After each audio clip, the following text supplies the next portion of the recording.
Hello बच्चों, जैसा कि मैं अमृता मैम, जैसा कि हमने अपने पिछले क्लास में पॉलिनोमियल आप लोग को स्टार्ट किया था। आप लोग अलग अलग सेक्शन से आ रहे हो और हो सकता है बहुत से बच्चों ने अभी पढ़ाई शुरू की है, तो हो सकता है कुछ बच्चों ने पिछले दूसरे अपने सेक्शन में नगमा मैम का पढ़ाया हुआ पॉलिनोमियल पढ़ा भी होगा।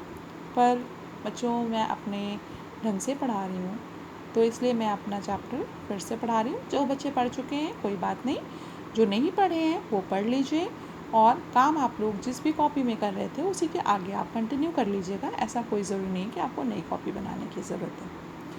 तो चूँकि हम लोग पॉलिनोमियल पढ़ रहे थे, पिछले हफ्ते हमने थोड़ा बहुत शॉर्ट में स्टार्ट ही किया था। बहुपद हमने बताया था कि बहुपद होता क्या है। तो कोई भी आपका जो बहुपद होगा, जैसे कि हम लोग लिखते हैं कोई भी बहुपद, तो वो क्या लिखेंगे, जैसे मान लीजिए 3x² + 5x + 2 लिख दिया हमने आपको ये बताया था कि जो भी चर राशि होती है उसकी पावर हमेशा क्या होनी चाहिए, धन पूर्णांक होनी चाहिए। अगर उसकी पावर धन पूर्णांक है तो वो बहुपद होगा, अन्यथा बहुपद नहीं होगा। जैसे ये है आपका बहुपद है x² + 1/x। अगर हमने लिखा तो इसको अगर हम लिखेंगे तो क्या लिखेंगे, x² प्लस ये ऊपर शिफ्ट होगा तो x की पावर -1, इसके ऊपर माइनस में पावर आ गई, तो ये बहुपद नहीं होगा। इसी तरह से मान लीजिए x² + 5√x + 3 लिखा हुआ है, तो इसका मतलब ये क्या हुआ, x² + 5x की पावर 1/2, अंडर रूट का मतलब पावर 1/2 + 3। तो ये भी आपका क्या है, चूँकि पावर जो है वो पूर्णांक ही नहीं है, तो इसका मतलब ये भी क्या होगा, बहुपद नहीं होगा। तो बहुपद होने के लिए क्या होना चाहिए, x या y या z जो भी चर राशि है उसकी पावर क्या होनी चाहिए, धन पूर्णांक संख्या होनी चाहिए। इसके बाद हमने आपको बताया था कि जो हमारे ये तो चर राशियाँ x वाली हो गई, और जो ये नंबर्स लिखे हुए वो अचर राशियाँ होती हैं। तो इसके आधार पर सबसे पहला काम हमने बताया था कि बहुपद में कितने पद होते हैं वो कैसे हम लोग पता करते हैं। जैसे एक पद हो गया, दो पद हो गया, तीन पद हो गया। तो बहुपद का जो पद हम लोग सेपरेट करते हैं वो प्लस या माइनस से सेपरेट करते हैं। जहाँ पर भी प्लस या माइनस होगा वहाँ से हम लोग उसको सेपरेट करेंगे। तो बहुपद के पदों की संख्या अगर हमें लिखनी है तो हम लोग उसके पदों की संख्या प्लस या माइनस से सेपरेट करेंगे। जैसे 3x² - 5x + 2, तो इसमें 1 2 3 पद हो गए। कितने पद हो गए, 3 पद हो गए, त्रिपदी बहुपद हो गया।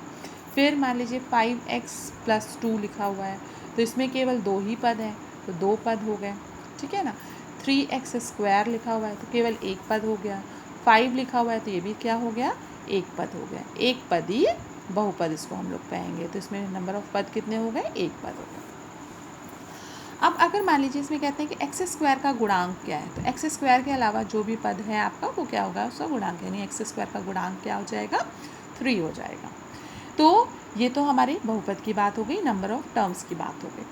फिर इसके बाद आता है कि बहुपद में ही उसकी घातें कैसे बताते हैं। तो हमने आपको बताया था कि जो हाईएस्ट पावर होती है वो उसकी घात होती है। जैसे इसमें हाईएस्ट पावर क्या लगी हुई है, पावर 2 लगी हुई है, तो इसकी जो घात होगी वो कितनी होगी, 2 होगी।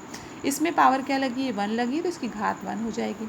इसमें घात क्या लगी हुई है, 2 लगी हुई है, तो इसमें घात 2 हो जाएगी।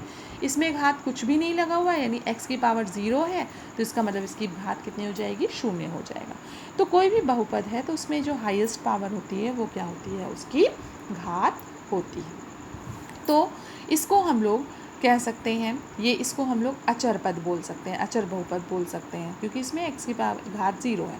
अगर घात 1 होती है तो एक घाती बहुपद इसको बोलते हैं। क्या बोलेंगे, एक घाती।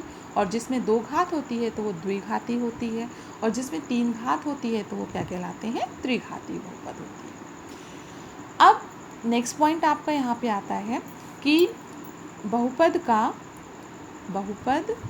का मानक रूप क्या होता है, मानक रूप। मानक रूप जो होता है वो क्या होता है, जो घात के या तो आरोही क्रम में हो, आरोही क्रम में लिखा हो, या अवरोही क्रम। आरोही मतलब बढ़ते हुए क्रम, अवरोही मतलब घटते हुए क्रम।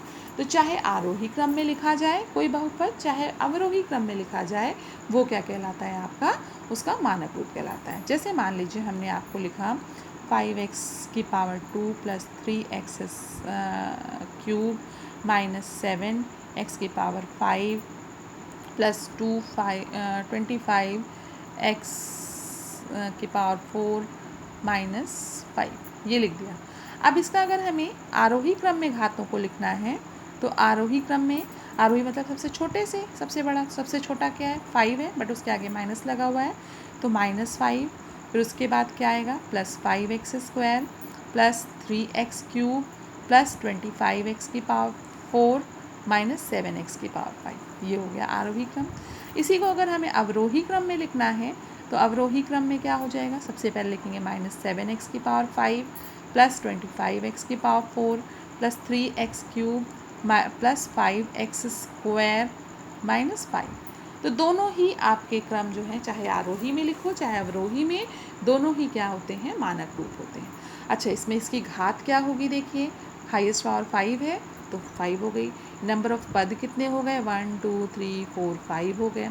अगर मान लीजिए अचर पद पूछते हैं तो -5 हो गया। एक्स स्क्वायर का गुणांक पूछते हैं तो 5 हो गया। एक्स क्यूब का गुणांक पूछते हैं तो 3 हो गया। एक्स की पावर 4 का गुणांक पूछते हैं तो 25 हो गया। एक्स की पावर 5 का गुणांक पूछते हैं तो -7 हो गया। अब आपसे पूछें कि इस पद में एक्स का गुणांक क्या है। आप देखिए एक्स का तो पद ही नहीं है, यहाँ पे नहीं है ना, तो x का गुणांक क्या हो गया, जो पद नहीं है तो उसका गुणांक क्या लिखते हैं हम लोग, शून्य लिखते हैं। क्या लिखते हैं, शून्य। तो इसका मतलब इसमें x का गुणांक कितना हो गया, शून्य हो गया। तो बच्चों आपको ये क्लास जो मैंने आपको बताई है, तो ये आपका एक एक्सरसाइज का काम मैंने आपको बता दिया है। उस एक्सरसाइज पर बेस्ड आपको क्वेश्चंस करने हैं। तो मैं आपको, मेरे पास इस समय विद्या की बुक है, पर आपके पास जो भी बुक हो, आपके पास अगर जो भी राजीव प्रकाशन है तो आप राजीव प्रकाशन से क्वेश्चंस करेंगे। ऐसा नहीं कि विद्या से करना है। मैं एक आपको एग्जाम्पल के तौर पे बता रही हूँ, सभी बुक्स में क्वेश्चंस एक जैसे ही होते हैं। तो हम लोग आज एक्सरसाइज में देखेंगे। फर्स्ट एक्सरसाइज आपके पास जो राजीव प्रकाशन है आप उसमें से सॉल्व करोगे, इसमें से आपको सॉल्व नहीं करना। क्वेश्चंस इसी स्टाइल में होंगे तो वो आपको सॉल्व करके आप हमें सब लोग बच्चों चेक करवाइएगा। जैसे पहला क्वेश्चन है, निम्नलिखित व्यंजकों में कौन कौन एक चर में बहुपद हैं और कौन कौन नहीं है। एक चर में हमने बताया था कि जिसमें जो भी आपका व्यंजक दिया होगा केवल एक चर, चाहे x हो, चाहे y हो, चाहे z हो, चाहे a हो, चाहे b हो, है ना, और कारण के साथ अपने उत्तर दीजिए। अब आप देखिए इसमें 4x square minus 3x plus 7, इसमें x का ही टर्म प्रेजेंट है, एक ही चर है, और पावर भी क्या है, यहाँ पे 2 है, यहाँ पे 1 है, यहाँ पे 0 है, यानी ये क्या हो गया, धन पूर्णांक है। इसका मतलब ये बहुपद होगा, सही है। ये वाई स्क्वायर प्लस √2, अब √2 यानी 2 की पावर में 1/2 है, तो इसका मतलब ये ठीक है, पर यहाँ पे y नहीं है, यहाँ वाई स्क्वायर है, तो इसका मतलब एक चर में ही है और बहुपद भी है क्योंकि इसकी घात क्या है, 2 है। अब यहाँ पे आप देखिए t के टर्म में है समीकरण, एक चर में है, ठीक है, बट t अंडर रूट में है, यानी t की पावर 1/2 है, तो इसका मतलब ये बहुपद नहीं होगा। तो आपको क्या लिखेंगे, बहुपद नहीं है, क्योंकि t की घात जो है धन पूर्णांक नहीं है। y प्लस 2/y, y की पावर -1 हो जाएगी, ये भी धन पूर्णांक नहीं है, इसलिए नहीं होगा।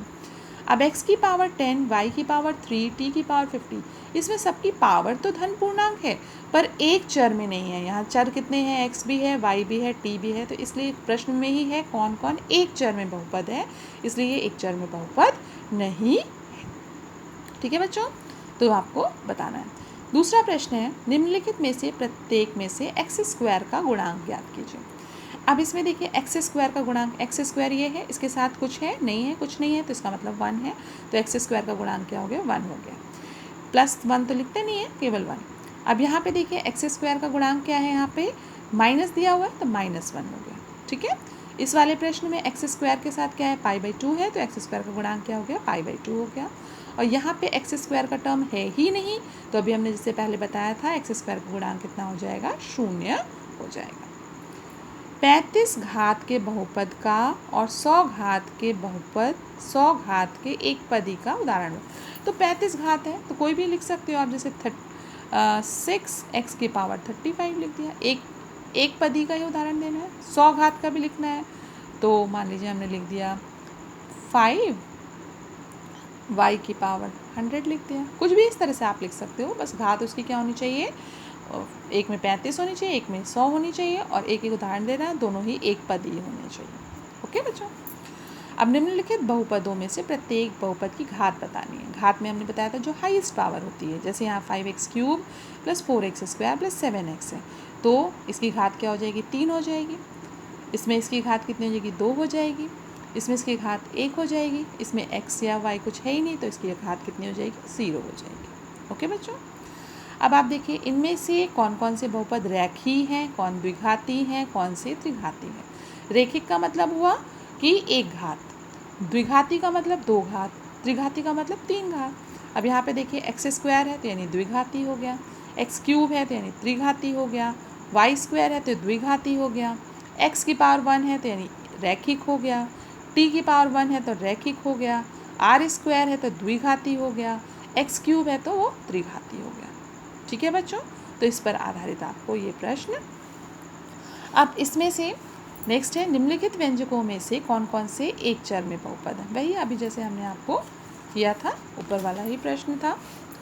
नेक्स्ट प्रश्न आपका है, इनको मानक रूप में लिखना। अभी हमने आपको बताया मानक रूप में जब भी दिया जाता है तो आप अगर आरोही क्रम या अवरोही क्रम दिया गया है तब तो आप आरोही या अवरोही में लिखोगे, मानक में है तो आप चाहे आरोही में लिख दो चाहे अवरोही में लिख दो, वो ठीक रहेगा।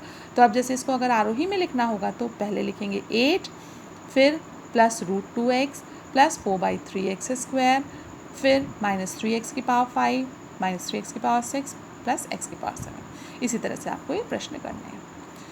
निम्नलिखित व्यंजकों में एक पदी, द्विपदी, त्रिपदी व्यंजकों को अलग अलग करना है। ये इसमें एक पद है तो एक पदी हो गया, 2 पद है द्विपदी हो गया, 3 पद है त्रिपदी हो गया, ये भी 3 पद है त्रिपदी हो गया, 2 पद है दो पदी हो गया, एक पद है एक पदी हो गया। ठीक है बच्चों, निम्नलिखित में से प्रत्येक बहुपद में x का गुणांक, x का ही गुणांक चाहिए। तो देखिए जैसे x² का गुणांक लिखा था वैसे ही x का गुणांक, तो x का गुणांक यहाँ पे 5 है, यहाँ पे x है ही नहीं तो इसका मतलब 0 हो गया। यहाँ पे x का गुणांक 5 है, यहाँ भी x का गुणांक क्या है, 5। निम्नलिखित में से प्रत्येक बहुपद की घात बताइए। यहाँ 3x + 5x⁻1 हो गया, यहाँ x है ही नहीं तो इसका मतलब पावर 0 हो गई, यहाँ भी पावर 0 हो गई, यहाँ पे पावर कितनी है, 2 है, यहाँ पे देखिए कितना है, हाईएस्ट पावर 4 है। अच्छा इसमें देखिए गुणा है तो पहले गुणा कर लोगे 2u³, फिर इसको गुणा करोगे 3u⁴, तो हाईएस्ट पावर क्या होगी, 4 हो गई, तो 4 हो गया इसका घात। और यहाँ पे भी इसको गुणा कर लोगे, t × t गुणा होकर t² आ जाएगा, इस वजह से इसका घात क्या हो जाएगी, 2 हो जाएगी। तो बच्चों ये क्वेश्चंस हैं, मैं स्क्रीनशॉट इसकी भेज देती हूँ, बट आपको अगर आपके पास बुक है तो आप उसके क्वेश्चंस कीजिएगा, नहीं जिनके पास बुक नहीं है तो यही वाले क्वेश्चंस आप लोग इसको कर लीजिएगा। ओके बच्चों, तो ये एक्सरसाइज आपकी कंप्लीट हो गई है। तो थैंक यू बच्चों, हैव अ नाइस डे। अगर किसी बच्चे को कोई दिक्कत होती है, कोई प्रॉब्लम होती है तो वो हमें पर्सनली मैसेज करके पूछ सकता है। ओके बच्चों, बाय।